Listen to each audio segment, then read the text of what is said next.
D.Y. Patil International University, Akurdi, Pune, carrying legacy of 36 years of education excellence. Following the footsteps of Padma Shri Dr.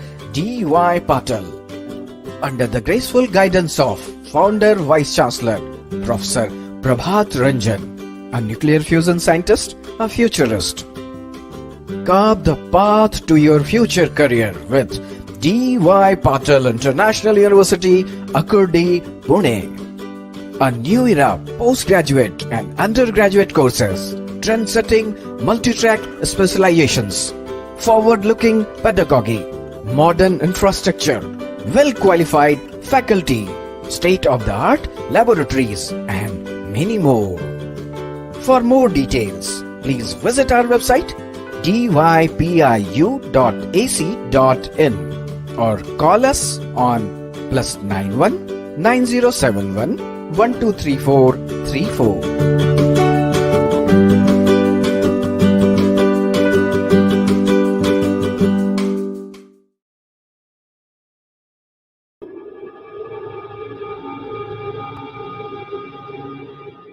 80 million years ago, disaster came to a world ruled by dinosaurs.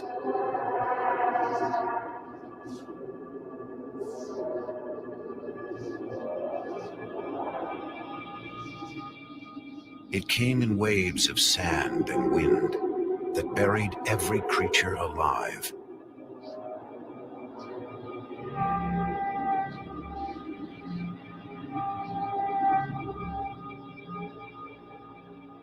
For eons, the dinosaurs lay entombed in a place that would one day be called the Gobi Desert, in a country named Mongolia. Among the dead was one of the strangest dinosaurs that ever lived. It was called Oviraptor. It was swift, smart, lethal. Now only bones tell us about its life and the vicious world it lived in.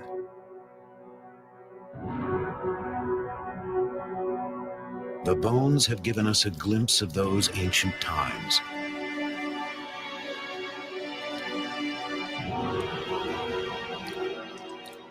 A dim reflection of life before history.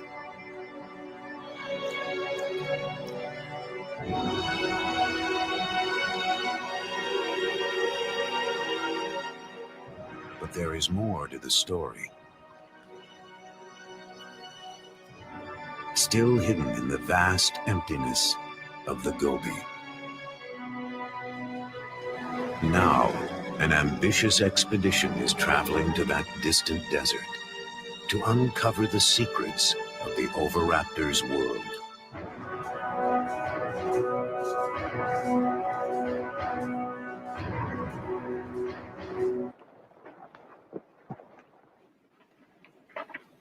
They don't exactly look like scientists. Often they're mistaken for each other. But Mike Novacek leads the expedition, along with colleague Mark Norell. They could be taken for surfers, but they're from the American Museum of Natural History. Scientists piecing together an ancient jigsaw puzzle of evolution and extinction. To me, it's so obviously important. I'm so emotionally bound up in this. I can't imagine why a knowledge of our history, of where we come from, isn't important to a human experience.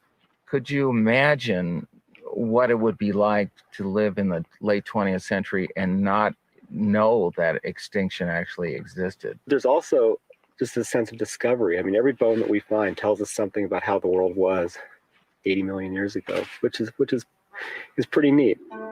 Just having a sense of history of what the planet was like and what the planet has gone through, I think just increases our appreciation for our own existence.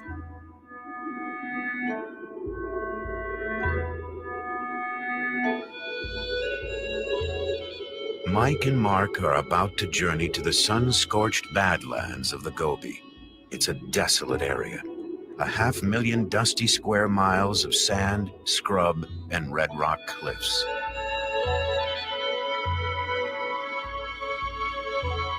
but it's a paleontologist's version of heaven.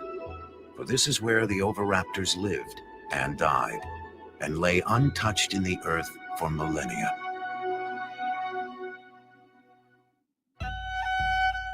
Then in 1922, one of the most famous scientific expeditions in history wound its way toward Mongolia's dinosaur graveyard. Its leader was a charismatic and controversial explorer named Roy Chapman Andrews. Like Mark and Mike, he came from the American Museum of Natural History. But Andrews was an incurable publicity hound and a scientific cowboy.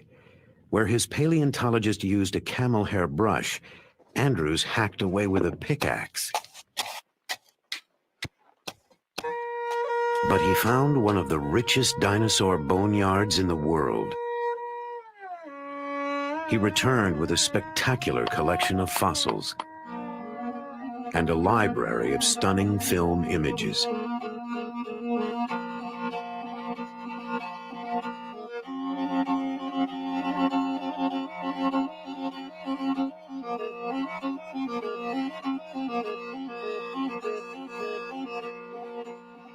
But in the 1920s, communists seized power in Mongolia. The open door to the West slammed shut. For the next 65 years, the fabulous fossil fields of the Gobi were forbidden territory.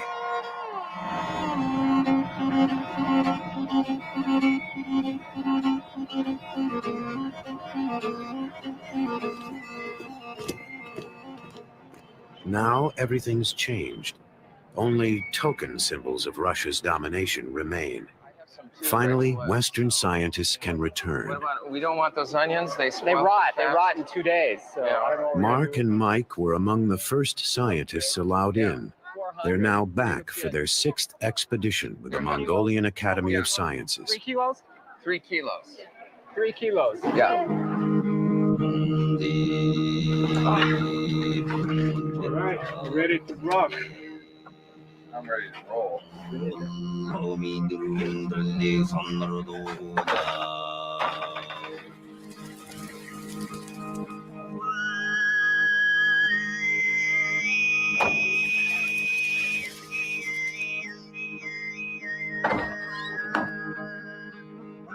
They have just enough supplies for a short month and a long way to go, retracing Andrews' footsteps on their way to one of the richest concentrations of fossils in the world, a place called Ukatolgad. Over a vast span of time, Ukatolgad was ruled by dinosaurs. Dinosaur history can be thought of as a great empire that lasted a few 100 million years. That's a significant slice of the history of life. Imagine that time from the moment the dinosaurs appeared till now is a single day. At midnight, dinosaurs first walked the earth. They're flourishing at noon. They don't go extinct until 5 in the afternoon. Time passes. The first modern man finally appears a minute and a half before midnight. All of our recorded history takes 3.5 seconds.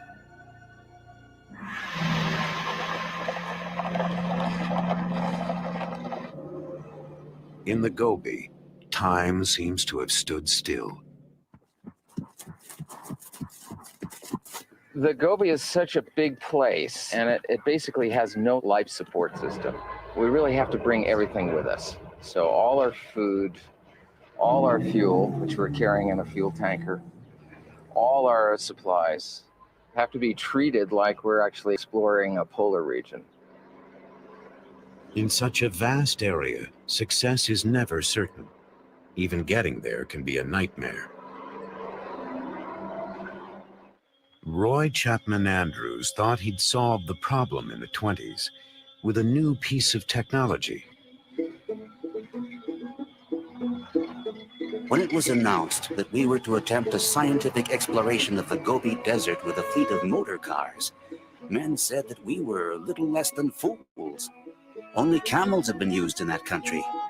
We had 40 men, 8 motor cars, and 150 camels to carry supplies.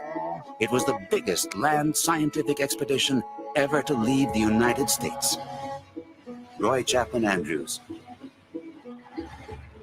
From China, Andrews headed northwest. He left Peking, then crossed over the border, and drove deep into the parched heart of Outer Mongolia. Mongolia, a land of painted deserts dancing in mirage. Mongolia, a land of mystery, of paradox and promise. A thirsty land, a land of desolation. Gazelles, wild asses, and wolves ranged the marching sands. Few explorers had been there, and they brought back tales of thirst, cold, and hunger. But Andrews found one more thing: mud. Our average speed was only 4 miles an hour. Rocks, ravines, washouts, and ditches followed one another in rapid succession.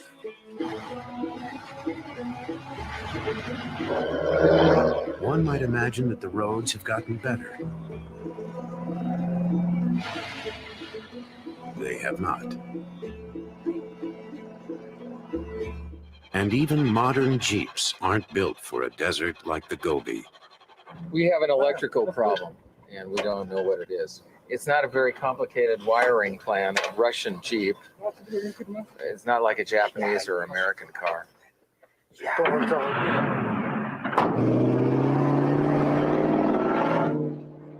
They're up and running. But next, it's a truck's turn. Piston, huh? We think it's piston number 6. A critical breakdown could have severe consequences. End of the expedition, not the end of our lives. Maybe we'll make it. Oh, God. With the nearest gas station some 500 miles away and time already getting tight, things will have to go smoothly from now on.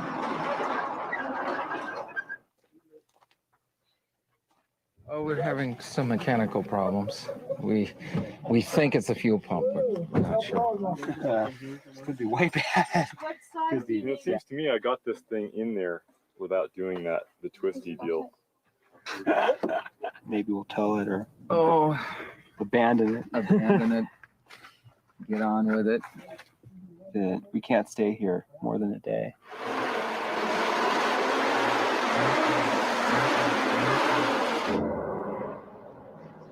After more than 12 breakdowns, the vehicles all decide to run at the same time. As they enter the dusty dinosaur fields of the Gobi, they're traveling a long way, backwards in time.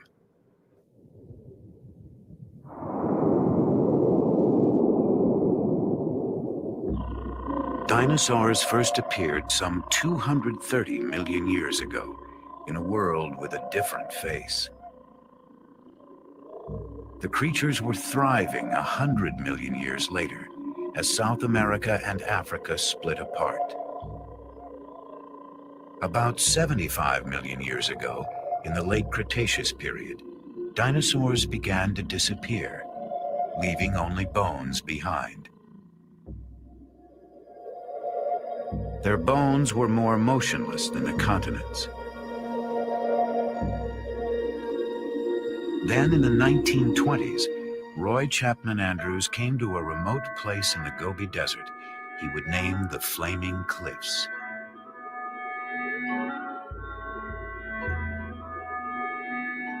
It was a likely-looking place. There appeared to be medieval castles with spires and turrets, brick red in the evening light, colossal gateways, walls and ramparts.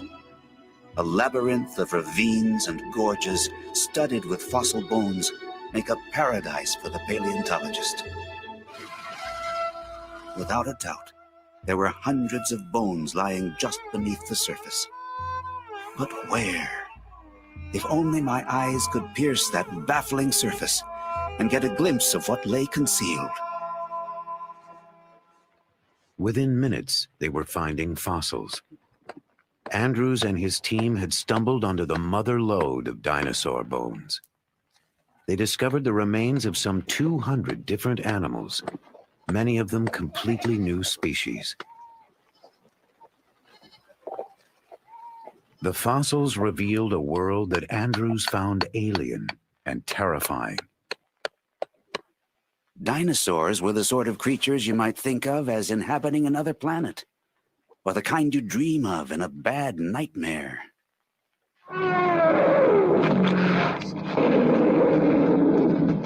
It was an image our culture nourished for generations. Dinosaurs were fierce, monstrous, and not all that bright.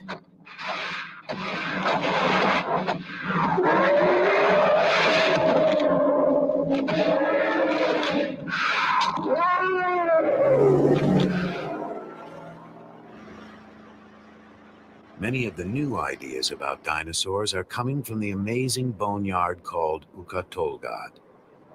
The team discovered the site 3 years ago. Now, to get to the dinosaurs, all they have to do is find it again.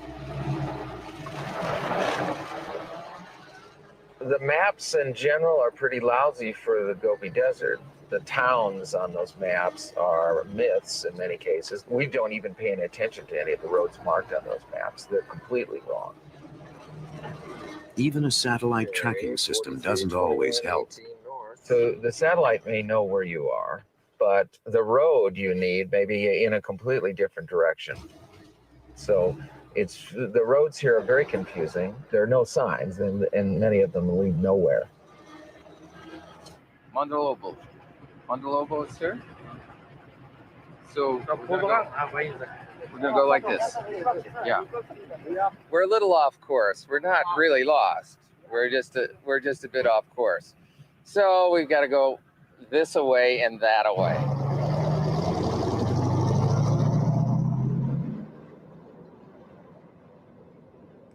At times, you have to go in circles to move forward. Roy Chapman Andrews, too, spent more than a few days wandering the Gobi. But in the end, he blundered into a discovery that stunned the world. A member of his expedition literally stumbled across a critical link in the great chain of being. On July 13th, George Olson reported that he had found some fossil eggs. We did not take his story very seriously. Nevertheless, we were all curious enough to go with him to inspect his find. There could be no mistake. Our paleontologist finally said, "Gentlemen, there is no doubt about it. You are looking at the first dinosaur egg ever found."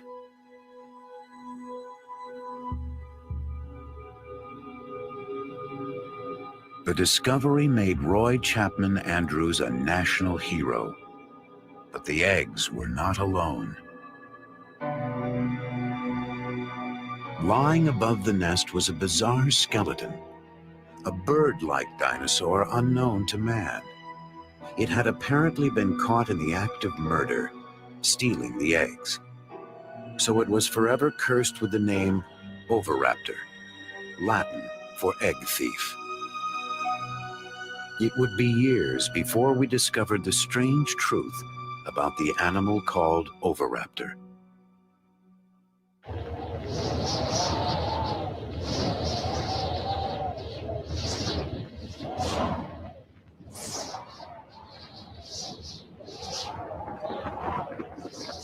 In the late 20s, the winds of change blew fiercely over the great dinosaur fields of Mongolia. That's when Roy Chapman Andrews was forced to leave the Gobi forever. We are more than ever convinced that Central Asia was a paleontology Garden of Eden.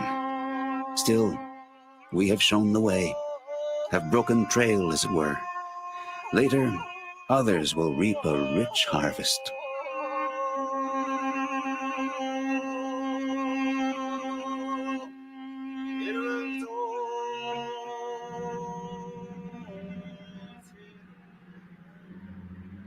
Decades later, Mark and Mike are hoping to find the treasures that Andrews left untouched in the sand. After more than a week in the blistering Gobi, they finally reach their goal, the brown hills of Ukatolgad.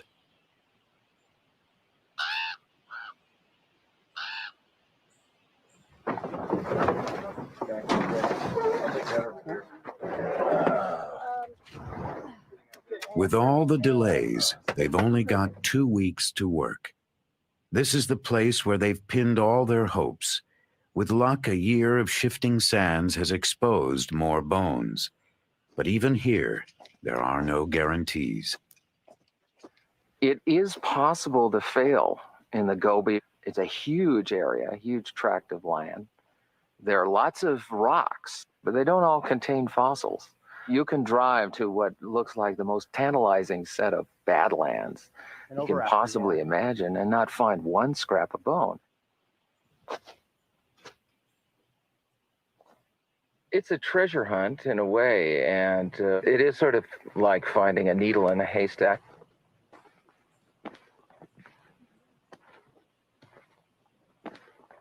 But on this day, discovery and elation are immediate.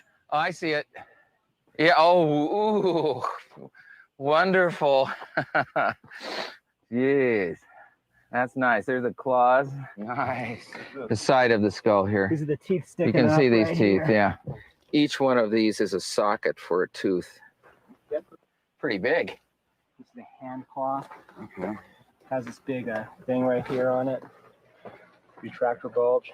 And it's a hand of an oviraptor. Got medium. They've hit the jackpot. Among their first finds are oviraptors, the creature Andrews knew as egg thief. That's it. Nice. Yeah, this is an Oviraptor. Here's a big male. Considering that Oviraptor is one of the rarest dinosaurs in the world, and there'd only been a handful of specimens found before we discovered this place, where we found 25. I mean, today we found at least 5 just in the first 20 minutes. This is really not what paleontology is like. Most of the time, you don't go find 12 skeletons in a half an hour. There's another one right there too. Yeah. Each one of these little mounds of little white flecks sticking out there, that's the eroded rubble of The sands of Ukatolgad, moving toward a tragic destiny. I think this was an oasis 80 million years ago.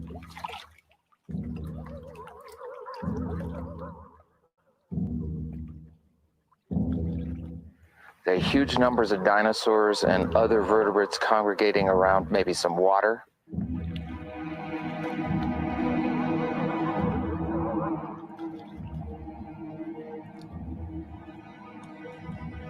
And on occasions, not just one event, but on several occasions, these animals were buried in these sands. We'd have to imagine an enormous sandstorm or an enormous force bearing down on these creatures for such a disaster. Some of the dinosaurs almost look like they're trying to swim to the surface, much like a skier in an avalanche, caught in some cases in their struggle to get out of this sand avalanche or great wall of sand that engulfed them. Perhaps they suffocated in the sand. Hey, I just swept there. Now you've made it all dirty again. Take pride in my work. So next year we'll bring some dust busters. The prehistoric sandstorm buried dinosaurs at every stage of life. And on their first expedition here, Mark and Mike made an unprecedented discovery: a nest with eggs. And inside one was an embryo. The embryo of an oviraptor, like a dinosaur on the half shell.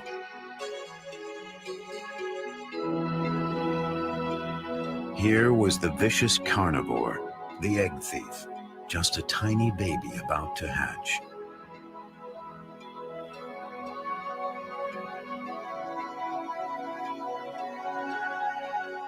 It was an important discovery, a secret moment in the very beginning of this strange dinosaur's life.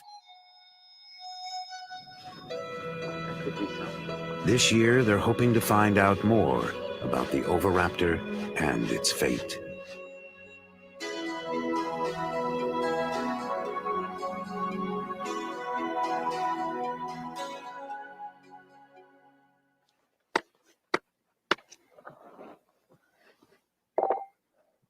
There's growing excitement on the far side of the ridge. They think they found a completely new kind of dinosaur, a relative of the oviraptor, and it may shed light on what ultimately happened to the dinosaurs. We have no idea what this is. It's a really big animal. It might be something new. This specimen has a lot of important implications that go beyond just being a really beautiful object. So it's exactly what we wanted to find. We hope. The skeleton is what's important. Mark and Mike believe that these bones may help prove an exciting theory, that some dinosaurs actually evolved. They evolved into creatures that are still alive today. The bones tell the story. There are uncanny similarities in the skeletons of certain dinosaurs, like these. And modern birds. Almost without doubt, they shared a close common ancestor. And each new find may help prove that dinosaurs did not really go extinct, that birds, in fact, are dinosaurs.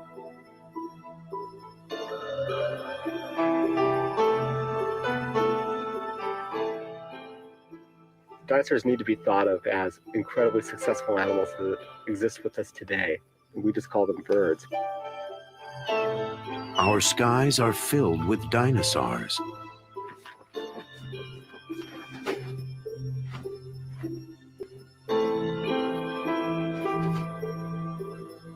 It's a bad metaphor to use to call something like dinosaur-like, just because it's old, obsolete, ugly, stupid, and slow. I mean, that's not what these animals are all about. I mean, it's like the swifts flying around here and things. I mean, they're a type of dinosaur, and that they're still with us now. And the closest relative to birds is these small carnivorous dinosaurs that we've collected in these red rocks.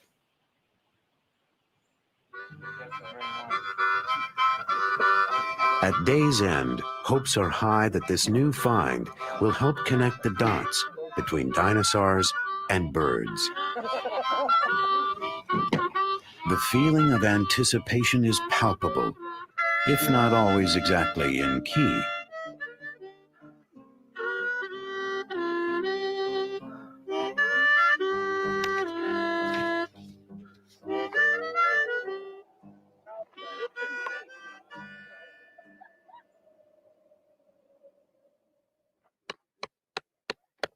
First thing in the morning, they're back at the site. So we hope we got something we can identify eventually. So Mike, work on that. Kill that beetle while you're at it. Here we go, Mark. As they pry the rock open, they sense trouble. Yeah. Oh, Look at that. yeah. I don't know what that is. We're a bunch of scutes, maybe. I'm afraid to say. Could it be a theropod with arms? No. Well, there could be, but It's not known to science. I think what we're looking at is that there's a dead theropod right there that's gone, and we're excavating an ankylosaur. And the ankylosaurs are among the most common dinosaurs around. It's not a new dinosaur at all. It's not even related to birds. I'll show you. Clean. I'm sure this is an ankylosaur. I mean, I'm like 100% So just want to just go away? Okay. What they want to do now is give up. All that work.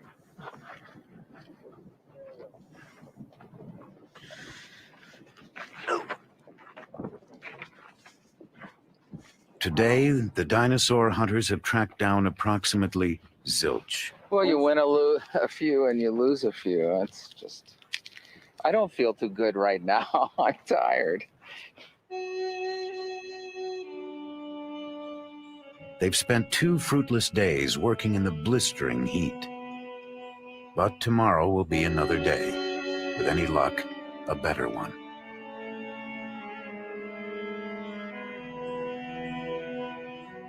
Instead, nature decides to add insult to injury.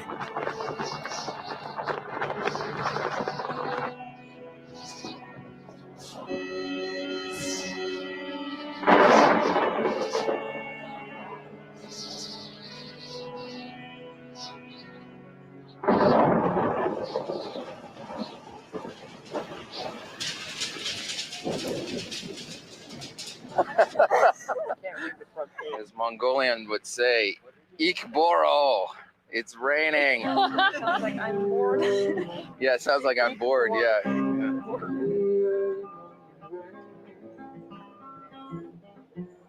With $1 in my hand and a naked in my arm, my pockets full of sand. The sun burns off the disappointment. It's a new day and a new dig. This find is not a new species. It's not related to birds, and it's not an oviraptor, but it probably was the oviraptor's prey. It's an animal called Protoceratops. They called these guys the cows of the Cretaceous. They were sort of everywhere. They roamed around, they think maybe in herds. And It's full of spikes. We actually call it spiky now. Yeah. we've sort of bonded with this one. These are the eyes and the snout. So we're looking at the skull from the top. These are cheek spikes and the frill covering the neck here. This will kind of...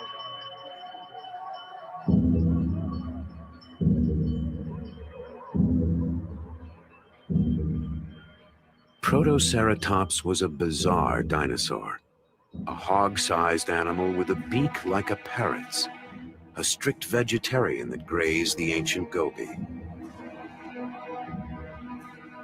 Around its head was an elaborate shield, but the shield didn't protect it from its enemies.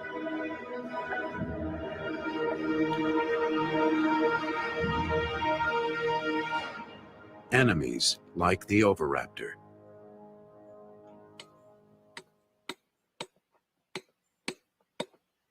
And that's exactly what the team digs up next. Oviraptors, a pair of them, lying so close together they seem to describe an ancient romance. Yeah, we're kind of fond of them. Yeah, We're trying to figure out what names to give them. sure. Well, you know, Ozzie and Harriet, Romeo and Juliet. Batman and Robin. Well, we have a hypothesis they were holding hands. They were sort of reaching for each other across the miles. The star-crossed oviraptors are given the permanent nicknames of Romeo and Juliet. So we have one hand just down here. This is the other one. Krista now is gluing another hand. And this is, of course, the neck coming up and the head and the hip bone. And over here, we have a claw. It's a long, hard process to excavate the past, but they've done it before. Over the last few years, they've uncovered a world of almost preposterous beings.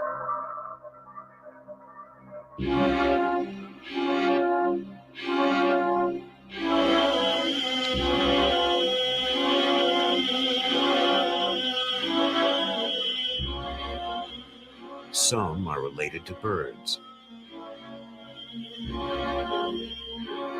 Others are even related to us.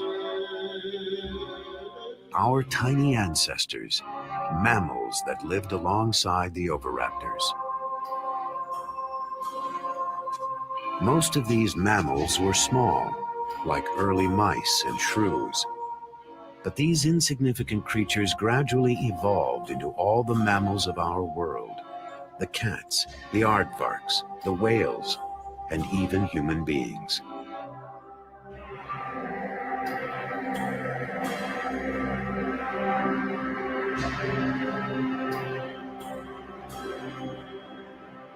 But sometimes evolution has to take a back seat to hygiene. We don't have much water here, so kind of hard to keep things clean. I thought I packed more shorts. For some reason, I messed up. I've got these on delicate. Yeah, personal grooming is a passion of the camp here. The team spends a lot of time making sure that they're groomed, looking their best at all times. Because you never know, there may be some formal affairs in a nearby village that you might need to attend.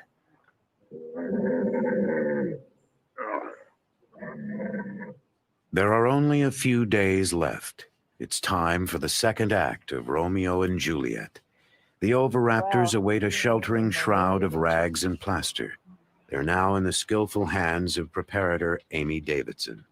I love skeletons. I actually never was that into dinosaurs as a kid, but I've always loved bones. And I have a background as a sculptor, and I've always admired the skeletons that we all have inside us as some of the most beautiful sculpture on Earth. And these fossil skeletons look almost as well preserved as yesterday's camel skeleton, but they're a dinosaur, you know. These fossils are forever.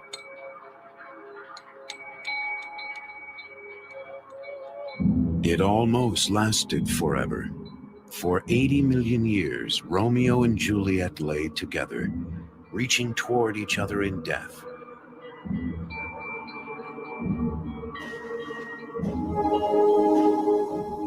What were they like in life? Did they hunt together, share food with each other, fight with each other? Or was this love among the oviraptors?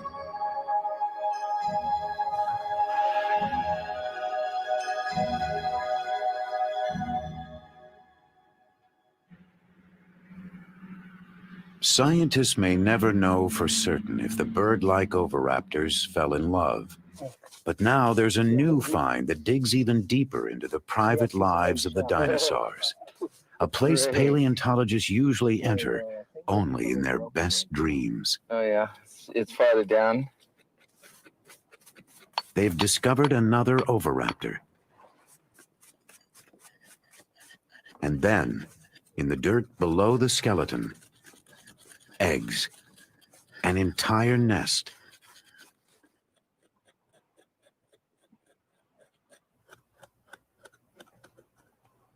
How many eggs now revealed? 1, 2, 3, 4, 5, 6, 7, 8, 9, and then 3 over there, 12. 12 eggs. All right. Another one coming out right here. Now, this is really a great fossil find because it's one of the rare instances where we can capture a little bit of behavior that's 80 million years old. Here we have a sort of a day in the life or the death of a creature, of a dinosaur, in association with something it did during its life. This one was fossilized where it dropped, and it happened to drop right on top of its own nest. She didn't just drop there. The good mother oviraptor was sitting on the nest. They probably brought food to their nest, as birds do. And the good mother tended her eggs. Like a bird, she prodded them into a circle. The fearsome carnivore of the Gobi was parenting. So the story of the dinosaur named Egg Thief has finally come full circle. The oviraptors watched over their eggs and took care of the nest. Now they will never be seen as simply nightmare creatures again.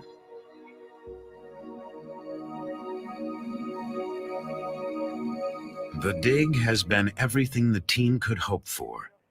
But to see what they've really got, they have to get all the fossils safely out of the ground and then take them on a trip exactly halfway round the world. Sheathed in plaster, Romeo and Juliet are now heavy, but dangerously delicate, like Rice Krispies wrapped in concrete. No, you went that way. Okay, go that way. Sorry, I thought you meant push back. Perfect. It's beautiful, Amy. More. Beautiful. More. Okay. Nothing came out. Yeah. All right, Amy. Yeah. So far, so good. Now they have to convince the good mother oviraptor to come down from her hillside perch.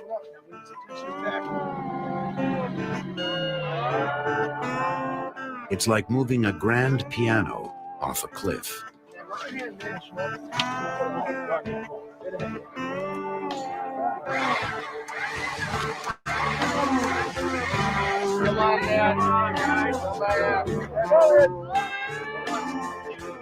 Romeo and Juliet prove just as stubborn.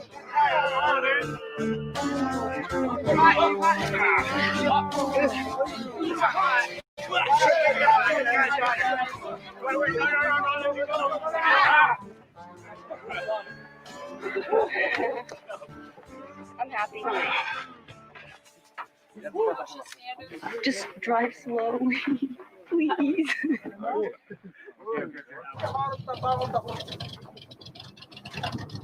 It's not there yet. Could get lost in the mail.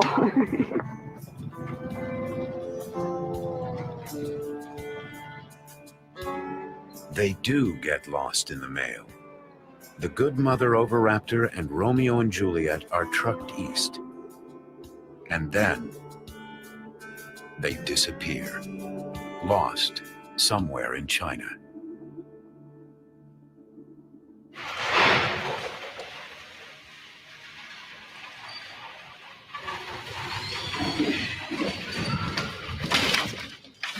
After 4 months bound up in Chinese red tape, the dinosaur fossils finally make it to their destination. The American Museum of Natural History in New York.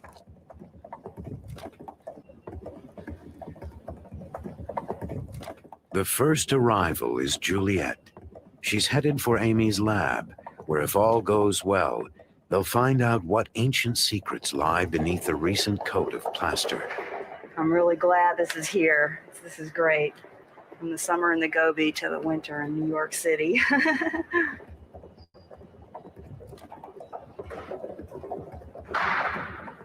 Juliet is now a seasoned world traveler.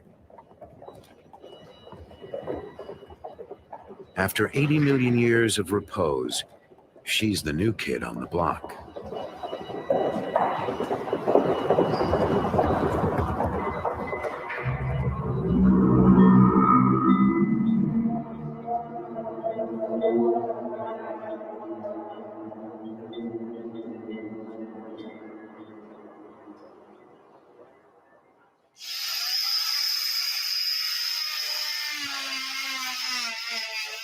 There's a lot of questions at this point. There could be anything in here. I have a feeling that this one's gonna be a nice skeleton. Oh, this is my guess. A nice skeleton, hopefully with a skull all laid out. It's pretty fun. And it's all mine.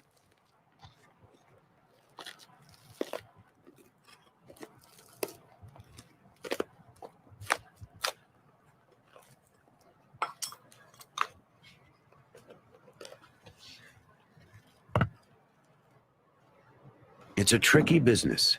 Millimeters make all the difference. Yeah, this is good. I'm really glad I didn't saw through a bone in the process. It's weird. It's just opening this little window into this world I was living last summer. Yeah, this looks good.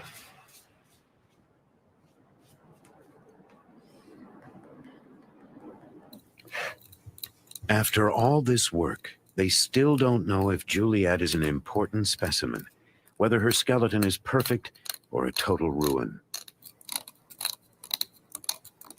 Oh, this is great.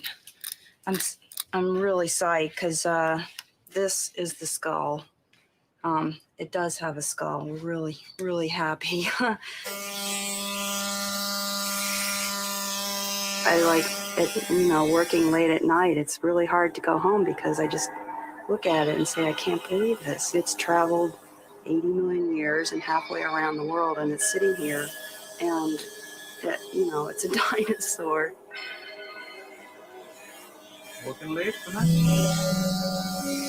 And it's so beautiful. It's the more I work on it, the more you see this natural sculpture. My work just sort of disappears and this beautiful thing comes out of the rock.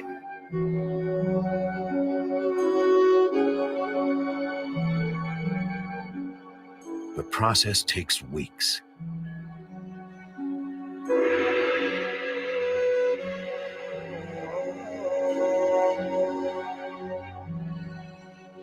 Finally, Juliet is revealed in all her splendor. She's everything they've been hoping for. Perhaps the most perfect specimen ever found. A dinosaur for the ages. It's a beautiful fossil. In fact, I think that this is probably the best prepared and the best preserved oviraptor that's yet been worked on from our expedition or even anywhere in the world. I think we're going to have to be able to relish in the fruits of last summer for many years to come. Makes you wonder what's still out there. She's more than a pretty face. These bones will help us trace the evolution of dinosaurs into birds. Meanwhile, Juliet makes a scientist dream about the world she left behind. I think what fascinates me is the broad picture. What was it like if you were flying in a little Piper Cub over that area like some of the bush pilots do over the Serengeti? What would it look like then? All those dinosaurs and the mammals and the lizards and the Gobi. After 6 long summers, Mark and Mike have uncovered the hidden secrets of the Gobi, making Juliet's world feel almost real. You could picture a lake, perhaps, and some cliffs, and a bunch of oviraptors on a cliff like a colony of seabirds, perhaps.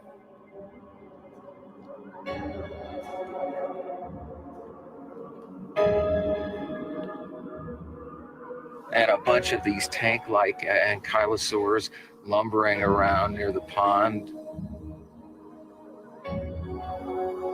And perhaps a herd of protoceratops wandering through, and every once in a while a vicious velociraptor coming over the hill to nab something.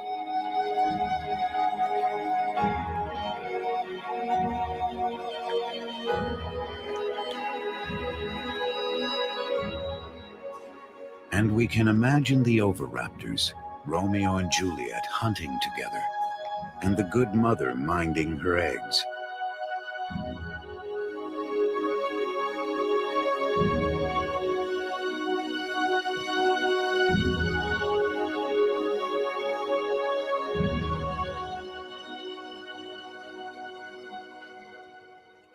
Unnoticed in its low station is our own ancestor, a tiny, tense creature lost among the powerful beings of the ancient Gobi.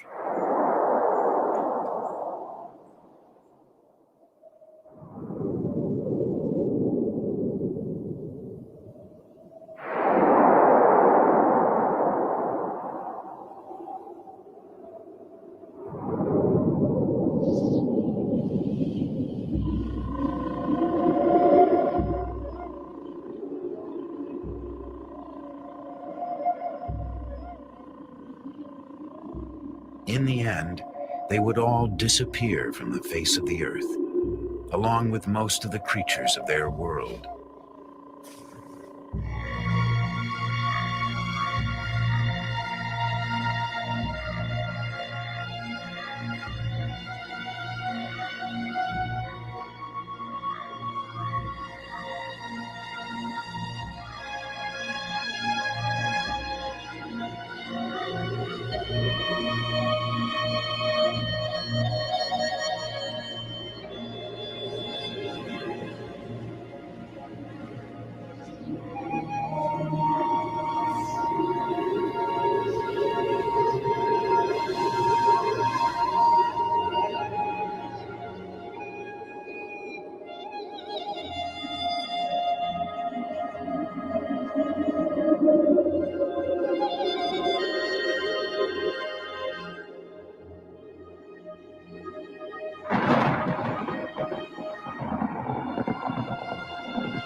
from our perspective, of course, this mass extinction event is not a big problem because we're part of the group that survived and started evolving into bats and large hoofed animals and lions and tigers and bears, and ultimately humans.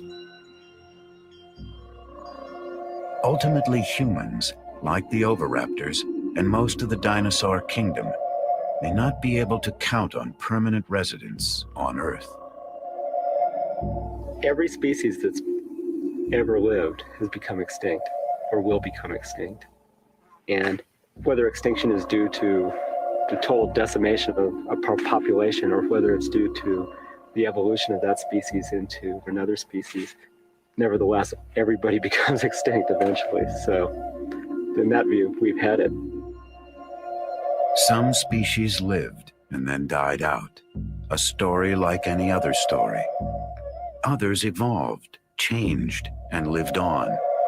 So perhaps a message about our own future is encoded in these silent remnants of the past. The only real knowledge we have of our distant biological past is from the fossil record. And it gives us a sense of who we are, where we sit in the world, and what that world might become. Time is the hardest rock to pierce, and the story of life, with its infinite changes, is the greatest mystery we have. But the expedition has been blessed with luck. They've gazed into the past and brought the violent and tender world of the oviraptor that much closer to our own.